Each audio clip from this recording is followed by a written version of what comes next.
OKC was up with 24 seconds left. They were up by 6. They missed 3 of their final 4 free throw attempts, which set the stage for Marcus Morris's go-ahead 3. Westbrook had a game-winning shot attempt, but he fell short. I mean, did that whole thing teach you more about Boston and their grittiness last night, or about the Thunder and some of the holes they got to fill? Well, first of all, shout out to KG for calling Marcus Morris, but he also called 7 other names, so whatever. Shout out KG. But I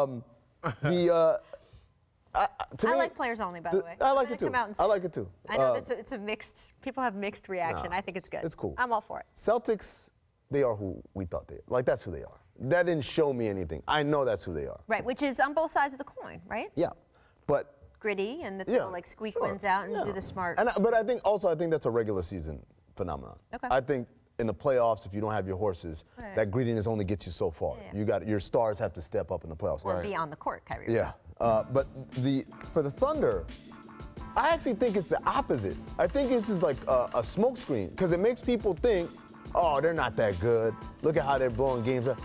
This is a dangerous team.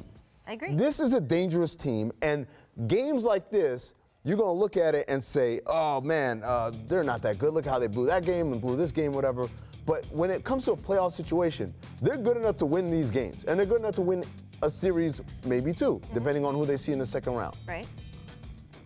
Me personally, I honestly think that I learned more from the Celtics.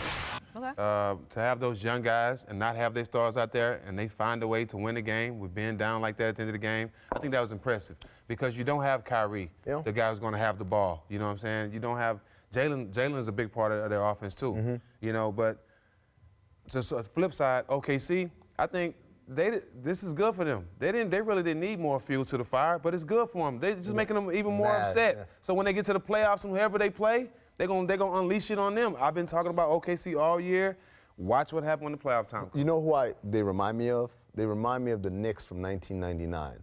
There was an 8 seed, but they weren't really an 8 seed. Right. They were just an 8 seed because they underachieved. It's like how it all comes back to the Knicks. The 99 Knicks went to the finals. Right. You think these guys went to the finals? That's right. That's what I'm talking about.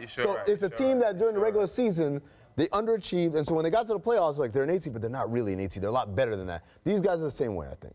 Here's what I think it relates to the Celtics, though, because I agree with you. The playoffs are different, and some of these like winning games we shouldn't have won type of things that doesn't come into play in the postseason as often. But I do think, especially with a young team, giving them the reflexive belief system, like, oh, we can always come back from that, right? When you do get in a postseason situation, if you are down by 10, if you are down by 6 with 24 seconds left to play, and in your mind you are thinking as a young player, this has happened before, I think that it affects the way that you play. We've got some of the video from their previous wins, right? On February 4th, they overcame a 16-point deficit, I think, to beat the Blazers. November 16th, down from 17 to beat the defending champs.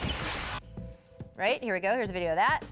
Little Nick Young hairline getting in there. November was a long time. That was when the Celtics were the best team in the league. Kyrie played great that game. December 28th.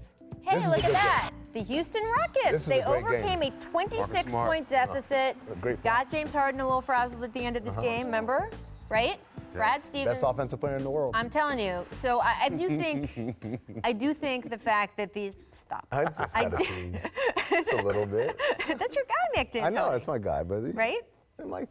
Mike got carried away a little bit. He didn't say best offensive player in the world. He said best offensive player in the world ever. Ever, yeah. World, Craig. I do think that even though the mechanics of like shorter bench and all the reasons why we say this doesn't matter as much in the postseason, I do think the mentality is going to make a difference. And these little things, these habits, I do also think that it makes a difference in the postseason. Sure. It will. Shout out to the little habits that help you win the games you shouldn't win, and the habits that you just end up losing just too many of those games that you should win, those you will see show up. I'll agree with you because they're a young team, the confidence building of it. Even with the Thunder, who I do agree with you, Stack, and I mean they're more dangerous than they might look for their record, but I do think those little habits that make you lose games. I think that's all from Coach Stevens, though, and the way he's coaching, the confidence he's giving. It's not nothing.